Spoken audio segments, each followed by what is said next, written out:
L'islam, une fois qu'on y goûte, on ne peut s'empêcher de le désirer et de l'aimer de plus en plus.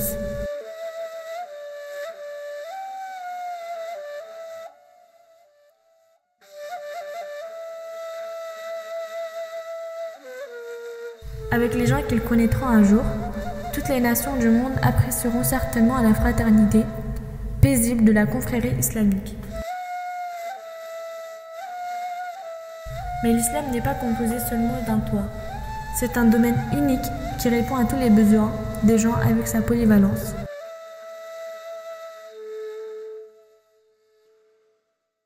Conscients de cela, les musulmans moldaves sont passés à l'islam.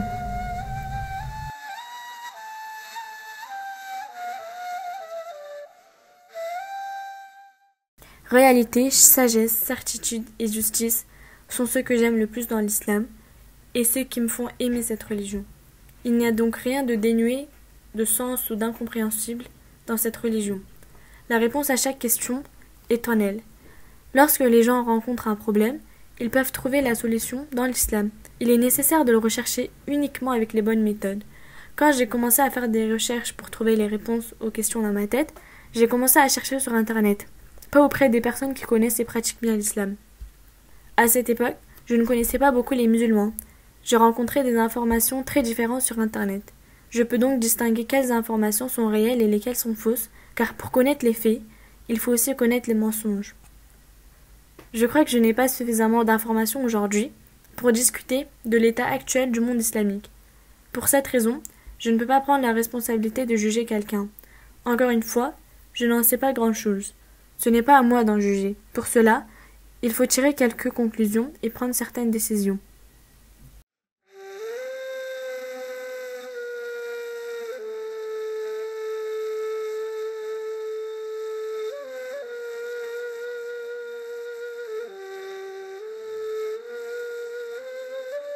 Alonia est proche de la position défavorisée des musulmans dans le monde.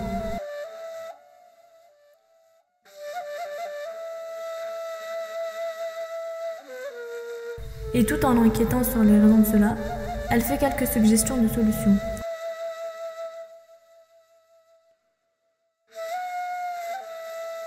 Écoutons ces idées d'Alonia elle-même.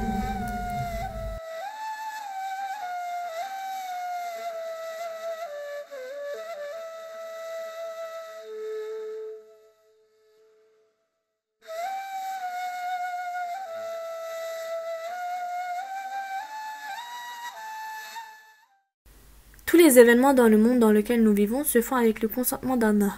Il a été rapporté bien avant, avec des hadiths, qu'un jour les musulmans allaient être dans une situation difficile.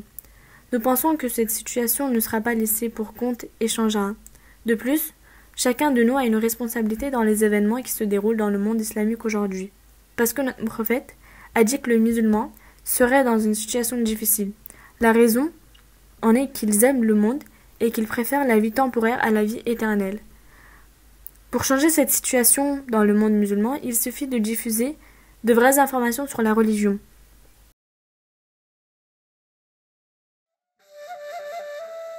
Il faut non seulement lire les hadiths, mais aussi les appliquer.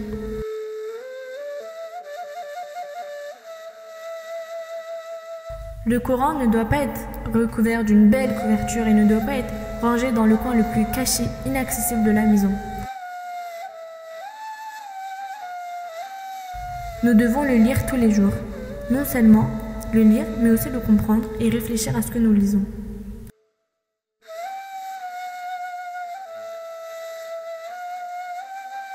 Chaque bénédiction a un fardeau. Chaque gain a un prix. Comme chaque rose a une épine.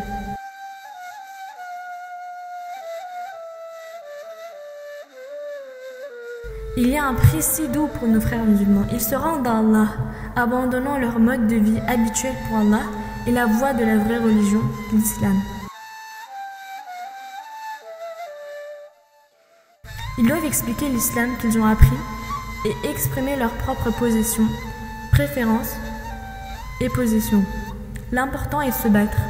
L'aide d'Allah se fait sentir à chaque instant. Alonia est consciente qu'elle n'est pas seule. Ежедневно, каждую ночь. И нужно не просто читать Коран, нужно задумываться над его благословенными аятами. И очень часто Аллах Всевышний призывает в своих аятах. Allah appelle les gens à réfléchir à ces versets. Dans la sourate Mulk, il dit « Lorsque les incroyants seront réunis le jour où il va falloir rendre des comptes, cette question sera posée par les anges. Ne vous avons pas parlé d'un jour de compte ou d'un messager envoyé? Alors, ils diront « Oui, mais nous n'y avons pas cru. » Nous devons également y penser. Nous devons penser à l'univers qui nous entoure, à sa création. D'un autre côté, nous devons pratiquer ce que notre prophète Mohammed sallallahu alayhi wa sallam a dit. Plus important encore, nous devons prêter attention aux facteurs de fraternité dans l'islam. Cette question est très importante. Je suis consciente que c'est difficile, mais nous devons nous rencontrer dans les aspects d'union, pas dans les directions qui nous séparent. Nous ne devons pas aimer les uns les autres. Nous ne devons pas briser le cœur de nos frères. Comme nous le disons dans les hadiths, nous devons envier personne, nous devons savoir qu'ils sont des serviteurs d'Allah. Le jour du récit, chacun de nous s'y opposera avec ses propres ambitions.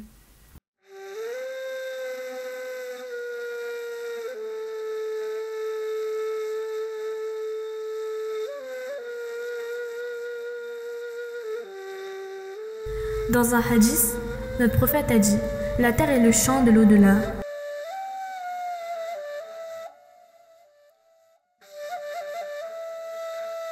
L'au-delà est l'endroit où nous pourrons calculer ou recevoir notre récompense sans le manque et le surplus de nos actions dans le monde.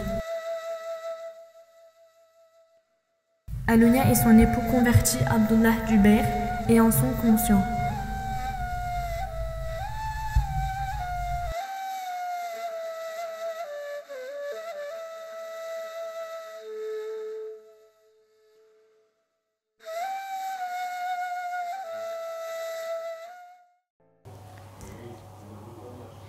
Если сравнивать культуры Востока и Запада, основываясь на тех знаниях, которые есть у меня, то для меня Восток — это всегда люди, которые...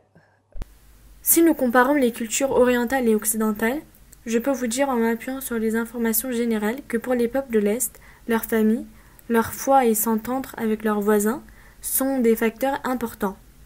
D'un autre côté, ils ont de nombreux enfants et ils les élèvent en inculquant leurs valeurs générales.